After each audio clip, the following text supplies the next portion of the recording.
Hello बच्चों, आप सभी को नमस्कार। जय हिंद। आज की वीडियो में हम करेंगे कक्षा 8 विज्ञान विषय रहेगा और इसमें मैं मल्टीपल चॉइस क्वेश्चन यानी बहुविकल्पीय प्रश्न उत्तर कराऊंगा जो एक एक अंक के होंगे और इसमें 4 लेसन कवर करवाऊंगा मैं। ठीक है, तो चलिए शुरू करते हैं। तो ये आपके जो सेट के एग्ज़ाम होते हैं उनके लिए में आपकी ये हेल्प करेगा। ठीक है, तो चलिए शुरू करते हैं। फर्स्ट क्वेश्चन है आपके पास, प्राकृतिक संसाधन को व्यापक रूप में कितने वर्गों में बांटा जा सकता है? तो प्राकृतिक संसाधनों को हम दो तरह से बांट सकते हैं। एक अक्षय प्राकृतिक संसाधन और एक क्षय प्राकृतिक संसाधन। तो दूसरा है ऐसे प्राकृतिक संसाधन जो असीमित मात्रा में उपस्थित हों और मानवीय क्रियाकलापों से समाप्त न हों, वो क्या कहलाते हैं? वो कहलाते हैं अक्षय प्राकृतिक संसाधन। ठीक है, जो कभी समाप्त ना हो, जैसे सूर्य का प्रकाश है, जल है, ठीक है, वायु है, तो ये अक्षय प्राकृतिक संसाधन होते हैं, ये कभी खत्म नहीं होते। और जो कोयला है, पेट्रोलियम है, डीजल है वगैरह, तो ये प्राकृतिक संसाधन ऐसे हैं जो कभी भी खत्म हो सकते हैं, उन्हें क्षय प्राकृतिक संसाधन कहते हैं। फिर उसके बाद है क्वेश्चन नंबर 3, निम्न में से समाप्त होने वाले प्राकृतिक संसाधन कौन से हैं? देख, सूर्य का प्रकाश समाप्त नहीं होगा, वायु भी समाप्त नहीं होगी, तो इसमें वन जो है वो समाप्त हो सकते हैं। ठीक है, जिस हिसाब से वनों की कटाई हो रही है तो वन कभी ना कभी समाप्त हो जाएंगे, तो ये समाप्त होने वाले प्राकृतिक संसाधन हैं। फिर आगे क्वेश्चन नंबर 4 है, मृत वनस्पति के धीमे प्रक्रम द्वारा कोयले में परिवर्तित होने की प्रक्रम को क्या कहते हैं? तो इसे हम बोलते हैं कार्बनीकरण। ठीक है, यानी जो पेड़ पौधे जीव जंतु हैं वो धीरे धीरे लाखों सालों में कोयले में परिवर्तित हो जाते हैं, इस क्रिया को कार्बनीकरण कहते हैं। फिर उसके बाद है 5वां क्वेश्चन, कार्बन का शुद्ध रूप है। तो कार्बन का शुद्ध रूप क्या है? वो है कोक। क्या है? कोक है। फिर है आपके पास क्वेश्चन नंबर 6, कोल तार का इस्तेमाल निम्न में से किस में होता है? तो कोल तार का इस्तेमाल जो है वो संश्लेषित रंग बनाने में भी, पेंट वगैरह बनाने में भी होता है इसका, फोटोग्राफिक सामग्री में भी होता है, सुगंध यानी जो सेंट वगैरह होते हैं उनको बनाने में भी इसका उपयोग होता है। तो इसलिए इसका आंसर उपरोक्त सभी आ जाएगा। कोल तार का इस्तेमाल उपरोक्त सभी में होता है। ठीक है, आगे चलते हैं। फिर है क्वेश्चन, कोयले के प्रक्रमण द्वारा कोक बनाते समय कौन सी गैस बनती है? तो इसमें बनती है भाई कोयला गैस। कोयला गैस बनती है। ठीक है, फिर पेट्रोलियम निर्माण निम्न में से किससे हुआ? तो पेट्रोलियम का निर्माण जो है घय भाग है जो समुद्र में मृत जीवों से हुआ है। जो समुद्र में जीव जंतु मर गए थे उनसे पेट्रोलियम का निर्माण हुआ है। नेक्स्ट क्वेश्चन पे चलते हैं, पेट्रोलियम के परिष्करण से कौन कौन से संघटक प्राप्त होते हैं? तो जब हम पेट्रोलियम जो कच्चा तेल होता है जो धरती के नीचे से निकलता है, तो जब उसको साफ करते हैं तो उससे पेट्रोल भी मिलता है, डीजल भी मिलता है, स्नेहक भी मिलता है, यानी ग्रीस वगैरह। तो ये उपरोक्त सभी आ जाएगा इसका आंसर। इसका आंसर है उपरोक्त सभी। फिर उसके बाद है सीएनजी निम्न में से किसका संक्षिप्त नाम है? तो सीएनजी का पूरा नाम होता है संपीड़ित प्राकृतिक गैस, या इसे कॉम्प्रेस्ड नेचुरल गैस भी बोलते हैं। हिंदी में संपीड़ित प्राकृतिक गैस और इंग्लिश में सीएनजी का नाम होता है कॉम्प्रेस्ड नेचुरल गैस। फिर है नेक्स्ट क्वेश्चन आपके पास 5वां, भारत में प्राकृतिक गैस कहाँ पाई जाती है? तो भारत में प्राकृतिक गैस जो है वो इन सभी में पाई जाती है, त्रिपुरा में भी पाई जाती है, राजस्थान में भी, महाराष्ट्र में भी। तो ये उपरोक्त सभी में आ जाएगा। फिर है क्वेश्चन नंबर 6, कोयला और पेट्रोलियम के इस्तेमाल का नुकसान क्या है। तो इसमें एक तो यह सीमित संसाधन है, कभी भी ख़त्म हो सकते हैं, और जब हम इनको जलाते हैं तो वायु प्रदूषण होता है। तो ये दोनों कारण है इसके, तो ये कै और खै दोनों इसका आंसर आ जाएगा। ठीक है, आगे चलते हैं। आगे है आपके पास क्वेश्चन नंबर 1।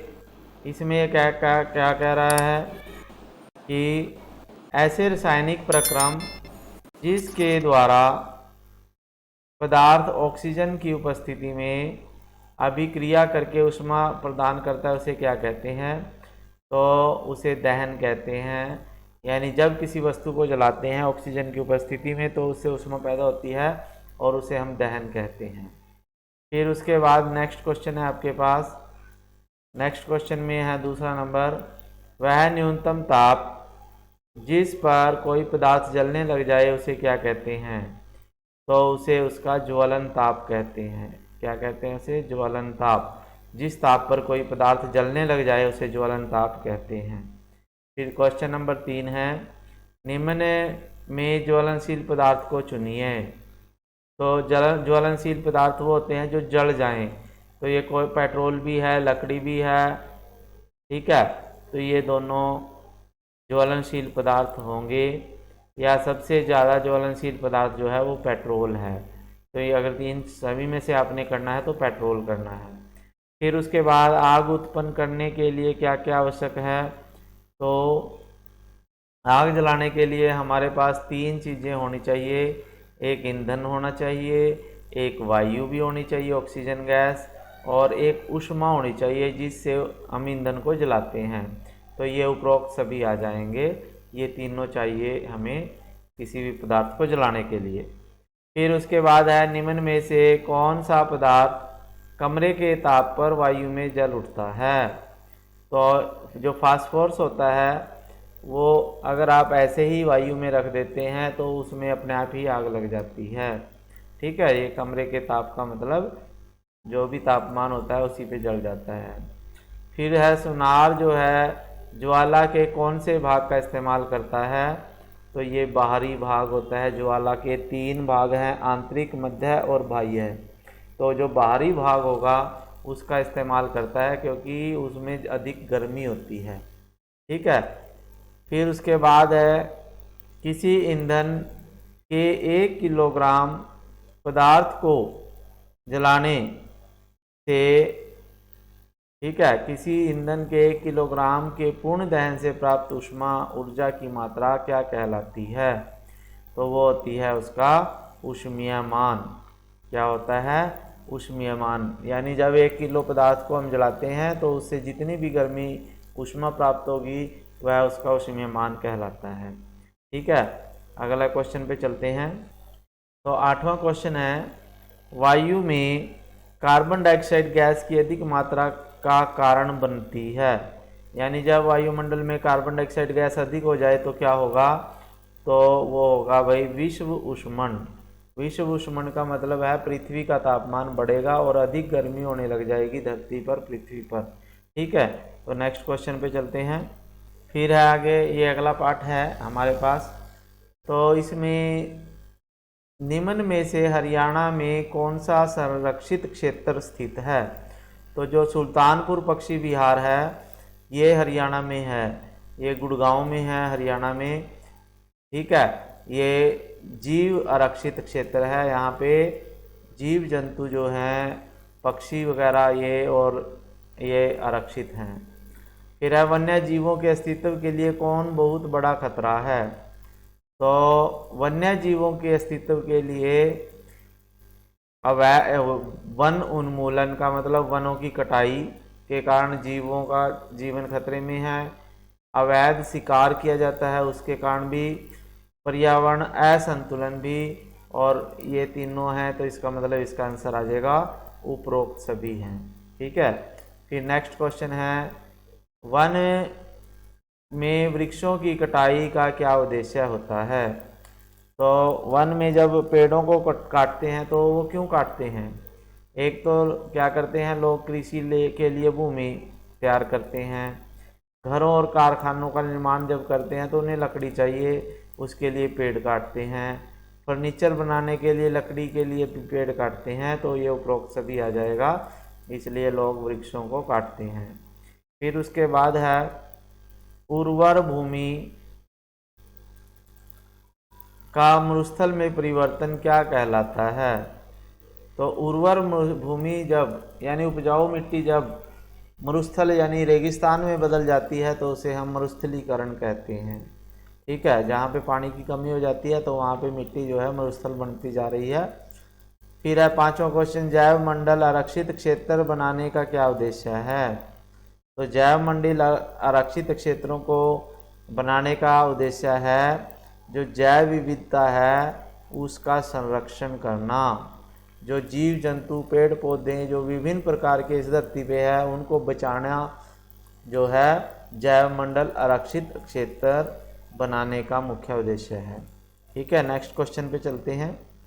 फिर आपके पास नेक्स्ट क्वेश्चन है, इसमें आप क्या करोगे, किसी विशेष क्षेत्र में पाए जाने वाले पेड़ पौधे उस क्षेत्र के क्या कहलाते हैं।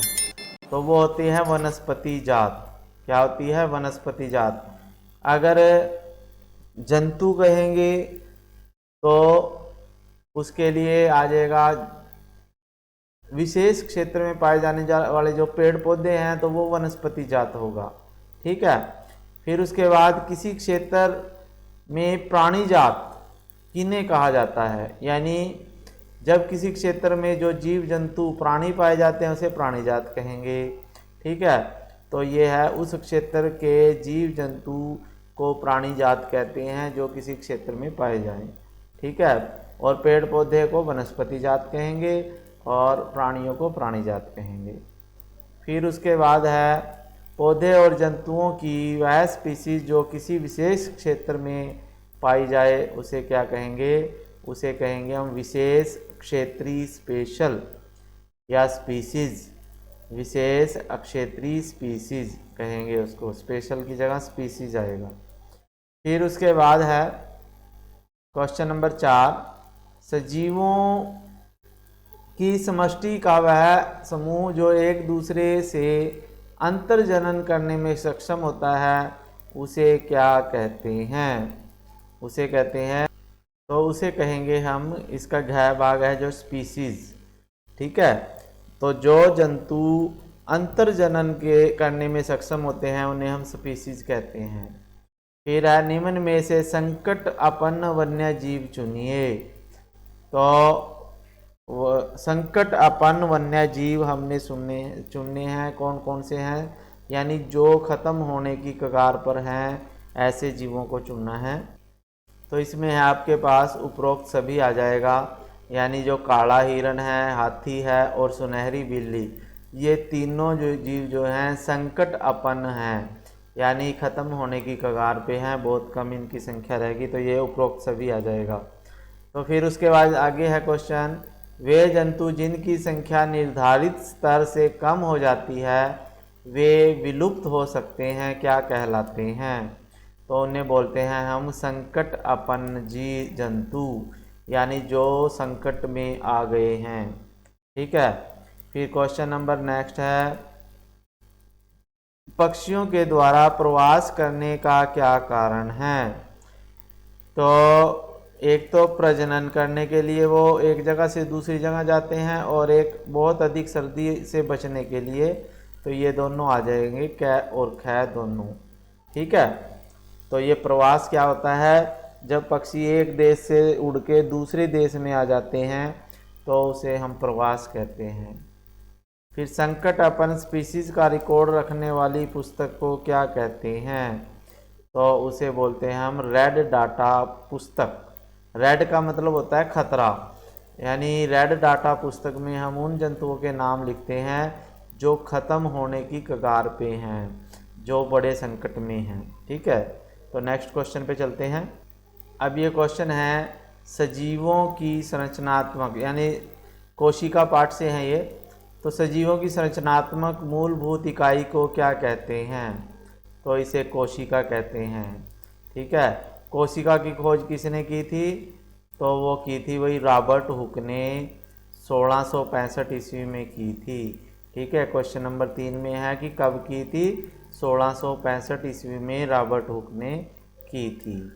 फिर है एकल कोशिका चुनिए, एकल कोशिका चुनिए जिसे आप नंगी आंखों से देख सकें। तो एकल कोशिका जो है, मुर्गी का अंडा जो होता है वो भी एकल कोशिका है, इसे हम ऐसे ही देख सकते हैं बिना सूक्ष्मदर्शी के। फिर है एक कोशिका वाले जंतु को क्या कहते हैं। तो एक कोशिका, जिस जंतु में का शरीर केवल एक कोशिका से मिलकर बना है उसे एक कोशिका जीव कहेंगे, और जिस जंतु के शरीर में बहुत सारी कोशिकाएं होती हैं उन्हें बहुकोशिका जीव कहेंगे। ठीक है, तो इसका प्रश्न का उत्तर है एक कोशिका जीव। लेकिन अगर आपके पास प्रश्न आए जिस जीव के शरीर में बहुत अधिक कोशिकाएं हों, एक से ज़्यादा हों, उसे बहुकोशिका जीव कहते हैं। ठीक है, आगे चलते हैं। फिर अगला क्वेश्चन है आपके पास, कोशिका के मूल घटक कौन से हैं। तो कोशिका के अंदर जो है कोशिका झिल्ली भी होती है, कोशिका द्रव्य भी होता है और केंद्रक भी। ठीक है, जो कोशिका झिल्ली है ये तो कोशिका की बाउंड्री होती है, कोशिका के चारों तरफ बाहर की तरफ होती है। कोशिका द्रव्य कोशिका के अंदर जेल जैसा पदार्थ भरा होता है, उसे कोशिका द्रव्य कहते हैं। और कोशिका के बीच में एक केंद्रक होता है, इसे केंद्रक कहते हैं। तो ये इसका आंसर आ जाएगा उपरोक्त सभी, यानी तीनों इसके घटक हैं। निम्न में से कोशिका भित्ति किसमें पाई जाती है। तो जो कोशिका भित्ति है वो केवल पेड़ पौधों में पाई जाती है। तो यहाँ पे पेड़ जो है नीम है, तो नीम में कोशिका भित्ति पाई जाएगी। जो जंतु कोशिकाएं आती हैं जैसे बिल्ली है, तितली है, इंसान है, इनकी कोशिका जीव जंतु कोशिका है, उसके चारों तरफ कोशिका झिल्ली होती है। ठीक है, और जो पेड़ पौधों में कोशिका होती है उसके चारों तरफ कोशिका भित्ति होती है, फिर उसके अंदर झिल्ली होती है। तो यहाँ पे नीम है इसका आंसर। फिर कोशिकांग का उदाहरण क्या है। कोशिकांग का उदाहरण, तो कोशिका के जो अंग हैं वो कौन कौन से हैं। तो एक माइटोकॉन्ड्रिया भी है, इसे ऊर्जा घर भी कहते हैं। कोशिका का ऊर्जा घर किसे कहते हैं, माइटोकॉन्ड्रिया को। तो कोशिका के अंदर गाल्जी काय भी होता है, राइबोसोम भी होता है। तो ये उपरोक्त सभी आ जाएंगे इसमें। ठीक है, फिर उसके बाद है केंद्रक को कोशिका द्रव्य से अलग करने वाली झिल्ली को क्या कहते हैं। यानी केंद्रक के चारों तरफ एक झिल्ली होती है, इसे हम केंद्रक झिल्ली कहते हैं। ठीक है, जो झिल्ली केंद्रक के चारों ओर होती है उसे केंद्रक झिल्ली कहते हैं, और जो कोशिका के चारों ओर होती है उसे कोशिका झिल्ली कहते हैं। और जो जंतु पादप कोशिका के, जो पेड़ पौधों कोशिका के चारों ओर होता है उसे कोशिका भित्ति कहते हैं। ठीक है, तो ये बातें आपकी याद होनी चाहिए। फिर उसके बाद है आपके पास, ऐसा कौन सी संरचना है जो केवल पादप कोशिका में पाई जाती है लेकिन जंतु कोशिका में नहीं पाई जाती। तो क्लोरोप्लास्ट इनमें से है जो केवल पेड़ पौधों की कोशिका में पाई जाती है। ठीक है, ये जंतु कोशिका में नहीं पाई जाती। फिर उसके बाद है, तो आज की वीडियो में इतने ही क्वेश्चन कराऊंगा। फिर मिलेंगे नेक्स्ट वीडियो के साथ, तब तक के लिए आपको धन्यवाद। जय हिंद।